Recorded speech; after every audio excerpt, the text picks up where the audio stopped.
चुड़ैल की दुख भरी कहानी। रामेश्वर बाबू अपने कार्यालय में अपनी सीट पर बैठकर फाइलों को उलट पुलट रहे थे। उनका कार्यालय ग्रामीण क्षेत्र में था, जहां जाने के लिए कच्ची सड़कों से होकर जाना पड़ता था। अरे इतना ही नहीं, कार्यालय के आसपास में जंगली पौधों की अधिकता थी। कहीं कहीं तो ये जंगली पौधे इतने सघन थे कि एक जंगल के रूप में दिखाई देते थे। कार्यालय के मुख्य दरवाजे को छोड़ दें तो बाकी हिस्से पूरी तरह से घास फूस आदि से ढके लगते थे। कार्यालय के कमरों की खिड़कियों आदि पर लंबे लंबे घास फूस का साम्राज्य था। दिन में भी कार्यालय में एक हल्का सा अंधकार पसरा रहता था, जिससे ऐसा लगता था कि यह कार्यालय हरी भरी वादियों में शांत मन बैठा हुआ किसी गहरे चिंतन में डूबा हुआ हो। क्योंकि इस कार्यालय में कुल कर्मचारियों की संख्या मात्र 5 ही थी, जिसमें से एक राम खेलावन थे, जो चपरासी के रूप में वहां अपनी सेवा दे रहे थे। राम खेलावन ही वे व्यक्ति थे जिनके कार्य व्यवहार से यह शांत कार्यालय कभी कभी मुखर हो उठता था और कर्मचारियों की हंसी ठिठोलियों से जाग उठता था। राम खेलावन जी पास के ही गांव के रहने वाले थे और प्रतिदिन कोई न कोई असहज घटना कार्यालय के बाकी 4 कर्मचारियों को सुनाया करते थे। वे विशेषकर जब भी कार्यालय में प्रवेश करते तो सबसे पहले रमेश्वर बाबू के कमरे में जाते और राम राम कहने के साथ ही शुरू हो जाते कि बाबू कल तो गांव में गजब हो गया था। रमैया को जंगल में चुड़ैल ने पकड़ लिया था तो मनोहर का सामना एक भयानक भूत से हो गया था। जब तक राम खेलावन जी सभी कर्मचारियों से मिलकर कुछ भूत प्रेत गांव गाड़ा की बातें नहीं बता लेते, उन्हें चैन नहीं पड़ता था। कोई कर्मचारी राम खेलावन की बातों को सहजता से सुनता तो कोई केवल हाँ हूँ करके उस ओर कान नहीं देता और उन्हें स्टोव जलाकर चाय बनाने के लिए कह देता या पानी ही मांग करके उनसे बचने की कोशिश करता। पर राम खेलावन की बातों को रामेश्वर बाबू बहुत ही सहजता से सुनते और पूरा ध्यान देते हुए बीच बीच में हाँ हूँ करने के साथ कुछ सवाल भी पूछते। एक दिन की बात है, राम खेलावन जी कार्यालय थोड़ा जल्दी ही पहुंच गए और सीधे रामेश्वर बाबू के कमरे में घुस गए। पर उस समय रामेश्वर बाबू अपनी कुर्सी पर नहीं थे, शायद वे अभी कार्यालय पहुंचे ही नहीं थे। राम खेलावन थोड़ा डरे सहमे लग रहे थे और बार बार अपने माथे पर आ रहे पसीने को गमछे से पोंछ रहे थे। वे ज्यों ही कमरे से बाहर निकले त्यों ही कार्यालय के परगण में उन्होंने रामेश्वर बाबू को अपनी साइकिल को खड़े करते हुए देखा। वे दौड़कर रामेश्वर बाबू के पास पहुँच गए और बिना जय रमी किए ही हकलाकर घबराकर बोले, बाबू बाबू, रात को तो गजब हो गया, मेरा पूरा परिवार आफत में आ गया है, समझ में नहीं आ रहा है कि मैं क्या करूं। रमेश्वर बाबू ने उन्हें अपने कमरे की ओर चलने का इशारा करते हुए आगे आगे तेज कदमों से उन्हें अपने कार्यालय के कक्ष में प्रवेश किया। फिर एक कुर्सी पर राम खेलावन जी को बैठने का इशारा करते हुए अपने झोले को वहीं मेज पर रखकर एक गिलास में पानी लेकर कक्ष के बाहर आकर हाथ वूथ धोए। उसके बाद कमरे में लगे हनुमान जी के फोटो को अगरबत्ती जलाने के बाद अपनी कुर्सी पर बैठते हुए राम खेलावन जी से बोले, राम खेलावन जी, अब आप अपनी पूरी बात विस्तार से बताइए। उनकी अनुमति मिलते ही राम खेलावन जी ने कहना शुरू किए, बाबू, कल मैं शाम को घर पहुंचा तो पता चला कि मेरी बहू कुछ लकड़ी आदि की व्यवस्था करने जंगल की ओर गई थी और वहीं उसे किसी चुड़ैल ने धर लिया था। वह इधर उधर जंगल में भटकती रही। तभी कुछ गांव के ही गाय बकरी के चरवाहों की नज़र उस पर पड़ी। वे लोग स्थिति को भाप गए और मेरी बहू को पकड़कर घर पर छोड़ गए। फिर गांव के ही सोखा बाबा ने झाड़ फूंक की।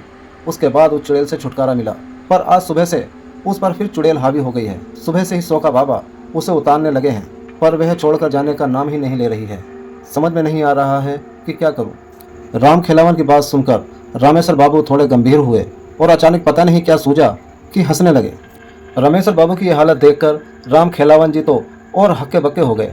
उन्हें समझ नहीं आया कि आखिर इनको क्या हो गया, कहीं इन पर भी तो किसी भूत प्रेत का साया नहीं पड़ गया। अभी राम खेलावन जी यह सोच ही रहे थे, तभी रामेश्वर बाबू अपनी कुर्सी पर से उठे और बिना कुछ बोले राम खेलावन को अपने पीछे आने का इशारा करते हुए कमरे से बाहर निकल गए। कमरे से बाहर निकलकर रामेश्वर बाबू पास की ही एक झाड़ी से कुछ पत्तों को तोड़ा और मन ही मन कुछ मंत्र बुदबुदाए। फिर राम खेलावन को उन पत्तों को देते हुए बोले कि आप इसे पीसकर अपनी बहू को पिला दें और अपने ही घर पर रुकें। मैं कार्यालय में कुछ ज़रूरी काम काज निपटाकर अभी 1-2 घंटे में आपके घर पर पहुंचता हूं। राम खेलावन जी बिना कुछ बोले केवल सिर हिलाए और उन पत्तों को लेकर घर की ओर बढ़े। रास्ते में उन्हें केवल एक ही बात खाई जा रही थी। रामेश्वर बाबू को यहाँ आए 3 साल हो गए, पर कभी उन्होंने इस बात का जिक्र नहीं किया कि वे भूत प्रेतों को उतारना भी जानते हैं। कहीं वे मजाक में तो इन पत्तों को तोड़कर झूठ मूठ में कुछ बुदबुदा कर मुझे नहीं दे दिए, पर रामेश्वर बाबू ऐसा नहीं कर सकते। वे तो बहुत गंभीर आदमी हैं और हमारी सारी बातों को भी तो गंभीरता से लेते हैं और समय समय पर हर प्रकार से हमारी मदद भी करते रहते हैं। नाना, वे मेरे साथ मजाक नहीं कर सकते। यही सब सोचते सोचते राम खेलावन जी घर पर पहुंच गए। घर के बाहर 10-15 गांव घर के ही लोग बैठे नजर आए। एक खटिया पर सोखा बाबा भी बैठकर लोगों से कुछ बातचीत कर रहे थे।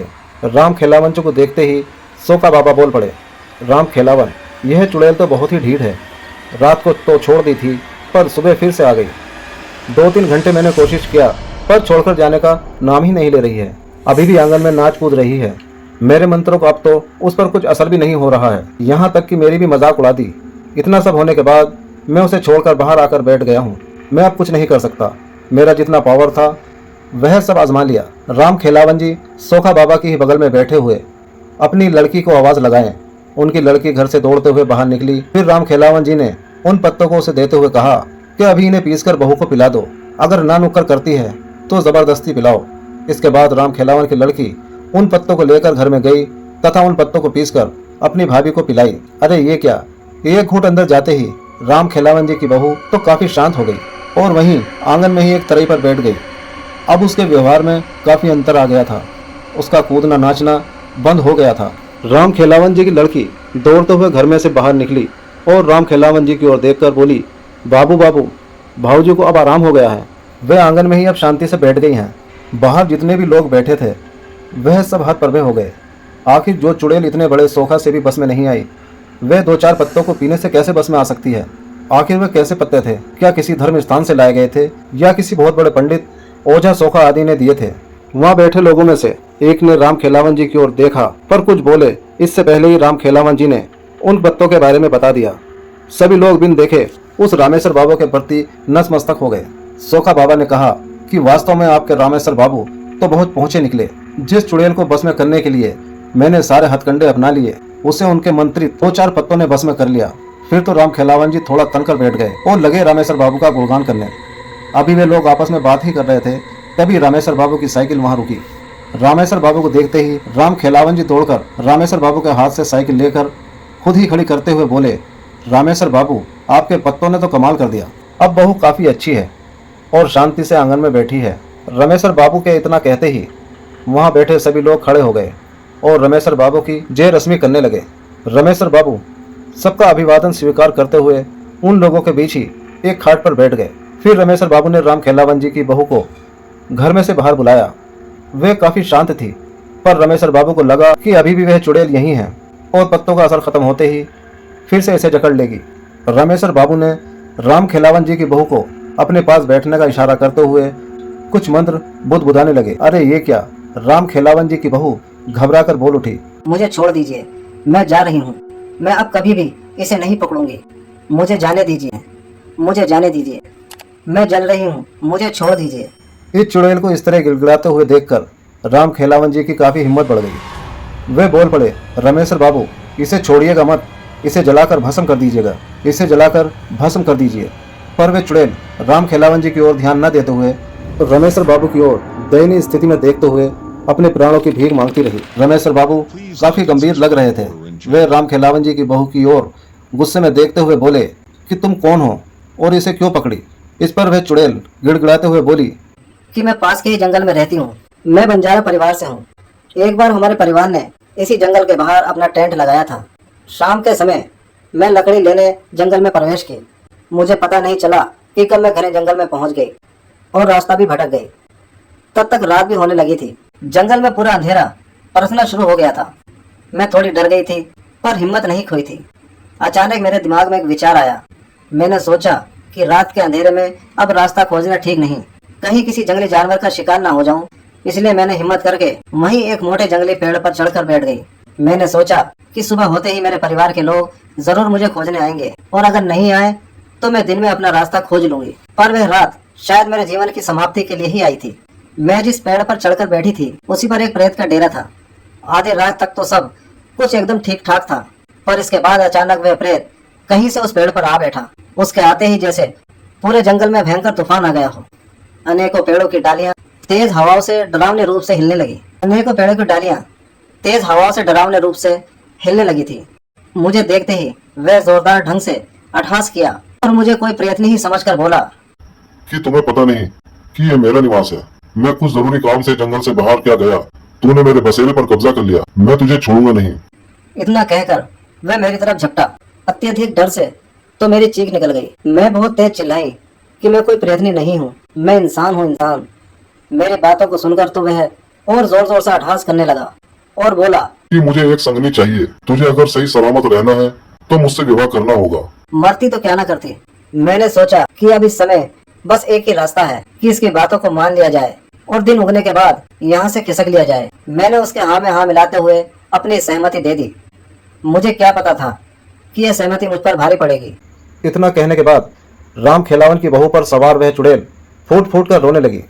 रमेश्वर बाबू थोड़े भावुक हो गए और उसके प्रति थोड़ी नरमी दिखाते हुए पानी भरा लोटा उसको पीने के लिए दे दिया। 2-4 घूंट पानी पीने के बाद उसने फिर से कहना शुरू किया। मेरी सहमति देने के बाद वह प्रेत पता नहीं कहाँ गायब हो गया। उसके गायब होते ही मैंने थोड़ी चैन की सांस ली। पर ये क्या, अभी 10-15 मिनट भी नहीं बीते होंगे कि उस जंगल में जैसे भूचाल आ गया हो, एक बहुत बड़ा तूफान आ गया हो। कितने पेड़ों की पता नहीं कितनी डालियां टूटकर धरती पर पड़ गईं। कम से कम सैकड़ों भूत प्रेत वहां उपस्थित हो गए थे। चारों तरफ चीख पुकार मचा हुआ था। कुछ डरावने अट्ठास कर रहे थे तो कुछ उस डाली से उस डाली पर कूद फांद कर रहे थे तो कुछ ताली बजाकर नाच रहे थे। मुझे तो कुछ समझ नहीं आ रहा था कि यह सब क्या हो रहा है। तब तक वही प्रेत फिर से मेरे पास प्रकट हुआ और बोला कि विवाह की व्यवस्था करने चला गया था, अपने परिवार वालों को बुलाने चला गया था। शादी में इन सबको भी तो शरीक करना होगा। अरे ये क्या, अब तो मेरी शामत आ गई। पूरा शरीर पीला पड़ गया, कुछ बोलने की हिम्मत नहीं रही। अचानक एक प्रेतनी वहां प्रकट हुई और उस प्रेत से लड़ने लगी।